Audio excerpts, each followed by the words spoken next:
आज बात करेंगे समाधिवाद के चौथे सूत्र की। योग दर्शन पढ़ रहे हैं पतंजलि द्वारा रचित, उसका चौथा जो सूत्र है उस पर आज चर्चा करेंगे।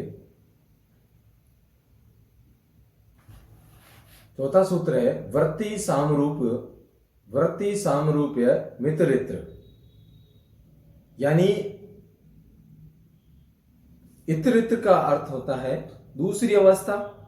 सामरूप यानी चित्त जो है अपनी जिस अवस्था में होता है उसी वैसी अवस्था उसको देखती है, यानी उसकी जो अवस्था जिस अवस्था यानी वृत्ति सामरूपे, वृत्तियों के समान वाला जो अवस्था होती है। वृत्ति सामरूपे मतलब उसके समान दिखने वाली वृत्तियां या होने वाली वृत्तियों में दूसरी अवस्था में जब चेष्टा यानी जीवात्मा उसमें होती है तो उसी वास्तविक स्वरूप का ज्ञान नहीं होता है।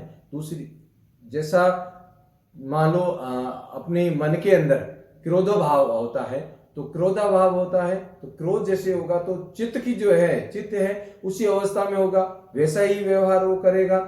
उसको व्युत्थान काल का जो स्वरूप है, व्युत्थान काल जिस व्युत्थान काल स्वरूप जिससे बोलते हैं। जैसे मान लो पानी शांत है, समुद्र पानी शांत है, लेकिन जैसे ही समुद्र में लहरें आती है तो वो जो लहरें से पानी जो शांत था वो व्याकुल होता है। तो अभी इस काल में साधक के मन में चित्त की जो वृत्तियों का निरोध न करके जैसी वृत्ति यानी जैसी चित्त की वृत्ति है वैसा ही चित्त आपका स्वरूप में होता है। जब किसी को क्रोध आता है जो होते हैं तो उसका चित्त भी वैसा ही हम उसका महसूस अपने स्वरूप में, यानी जैसे क्रोध भाव है तो उसका स्वरूप भी उसी अवस्था में हो जाता है।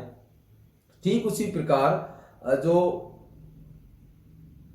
आप किसी से प्रेम करते हैं यानी प्रेम भाव इसके साथ समय बिताते हैं तो उसका व्यवहार भी आपके उसके प्रति वैसा हो जाता है। यानी चित्त जिस अवस्था में है, चित्त के अंदर जैसी अवर्तियां हैं तो चित्त उसी अवर्ति में उसी अवस्था में अपने को आपको महसूस करता है। इसी स्वरूप को व्यवधान काल का स्वरूप कहा गया है कि अवस्था जैसे अंदर प्रतीत होता है, जैसे अपने अंदर अपने भाव है, जैसे कि आप खुश महसूस होते हैं तो आपके चेहरे भी ऐसे खुशी महसूस होगी।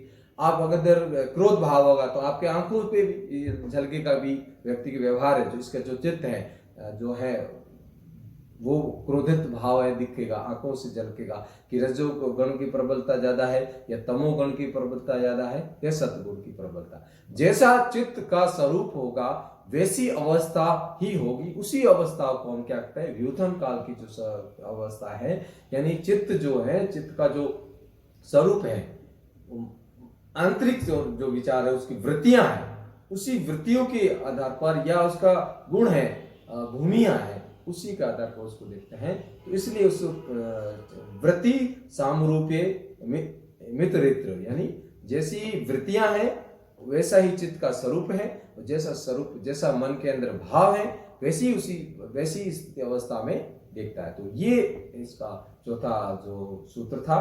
तो इस भावार्थ क्या हुआ, इससे अलग भावार्थ ये हुआ कि व्युत्थान काल की अवस्था में व्यक्ति के अंदर जैसे वृत्ति चल रही है या रहती है वही अपने आप को वैसा ही मानने लगता है कि वे लगता है कि अब खुश है या वो विचार आया कि क्रोधित है तो उसका भाव भी क्रोधित दिखेगा, व्याकुलता उसके अंदर तो व्याकुलता से है, ये चिंता है तो चिंता ग्रस्त रहेगा, नकारात्मक सोचता रहेगा।